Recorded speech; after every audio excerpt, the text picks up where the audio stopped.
জামাত ইসলামের মুজাহিদ ইসলাম সাহেবের ছেলের সাথে গতকালকে আমার দেখা হয়েছে ঢাকায়। কারা আপনার পিতাকে হত্যা করেছিল? মতিউর রহমান নিজামীকে আমি কারাগারে পেয়েছি, আমার পাশেই তিনি ছিলেন, মাসের পর মাস আমি তাকে কারাগারে পেয়েছি। মতিউর রহমান নিজামী অত্যন্ত একজন সৎ মানুষ, অনেক নেককার মানুষ।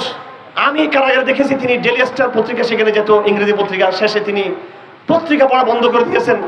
তার জীবনের শেষ 1 বছর 6 মাস কেটেছে কোরআন শরীফ পড়তে পড়তে কেটেছে কারাগারে। তিনি পত্রিকাও দেখতেন না। এই কথা আমি শিবিরের ছেলেদেরকে আমি স্মরণ করিয়ে দিতে চাই। তোমাদের বিজয় আধ্যাত্মিক সংগ্রামের ভিতর দিয়ে আসবে। তোমাদের নেতাদের মতো ক্ষমতার মস্তদের ভাগাভাগির প্রশ্ন আর বিভিন্ন বৃহত্তর শক্তির সাথে আপোষের মধ্য দিয়ে বিজয় কখনো আসবে না। এই আওয়ামী লীগকে ভারত টিকিয়ে রেখেছিল, সেই ভারত এখন কখনো বিএনপিকে, কখনো জামাতকে, কখনো হেফাজতের একাংশকে তারা আশ্বস্ত করতে চায় যে আমরা তোমাদের বিরোধী না। এই সন্তোষ শর্মা আমাকে যেদিন রিমান্ডে নিয়ে গিয়েছিল, কালবেলার সম্পাদক, তার সাথে ভারতীয় দূতাবাসের এই মিস্টার ডক্টর নীতিশ, তাকে গোয়েন্দা ভাষায় বলা হয় স্টেশন ম্যানেজার। সে আমাকে স্পষ্ট বলেছে আগামী ইলেকশনে কাকে সমর্থন করবেন। যারা সন্তোষ শর্মাকে দাওয়াত দিয়ে থাকেন, আমাদের এই জুলাই বিপ্লবের যারা আমাদের সহযোদ্ধা ছিলেন এক সময়, এখন যারা অনেক সময় ভারতের দিকে একটু ঝুঁকে পড়তেছেন, এই সন্তোষ আমাকে হুঁশিয়ার করে বলে দিয়েছিল আগামী ইলেকশনে 24-এর ইলেকশনে কাকে সমর্থন করবেন। তখন আমি নীরবতা পালন করছি। আমি বললাম সেটা অবস্থা প্রেক্ষিতে দেখা যাবে কি হবে।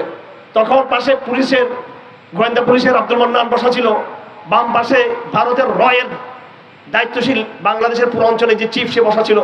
তারা বলতেছিল আপনি বলতে পারলেন না যে আওয়ামী লীগের পক্ষে থাকবো? এবং এই সন্তোষ আমাকে জামাত ইসলামীর নাম ধরে ধরে, বিএনপির নাম ধরে ধরে সে আমাকে নির্যাতন করেছে। আজকে যদি আপনারা ক্ষমতার জন্য তাদের সাথে আপোষ করেন, সেটা দুর্ভাগ্যজনক হবে। আমরা আজকে কেন এখানে এসেছি আমার ভাইরা ভালো করে বুঝে নিন।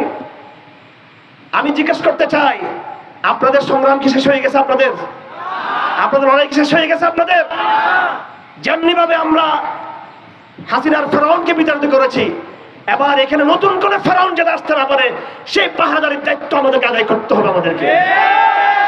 গতকালকে আমার আত্মীয় জনাব আমির খসরু, মীর ইদ্রিস ভাইয়ের ভাই জনাব মিন্দাসির সাহেব, ওনারা সবাই আমাদের আত্মীয়।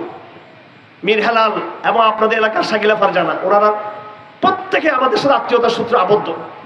আমি ওনাদেরকে বলতে চাই, গতকালকে আমার যে আমির খসরুর সাথে দেখা হয়েছিল, ওনারা ভয় করে মোল্লাদেরকে সাথে রাখলে ভারত বিএনপিকে জঙ্গি বলবে, মোল্লাদেরকে সাথে রাখলে আমেরিকা জঙ্গি বলবে।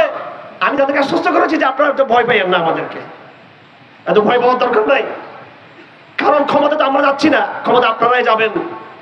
আমরা আপনাদের ক্ষমতার পথে কোনো বাধা আমরা হব না। আমরা হব নাকি বাধা?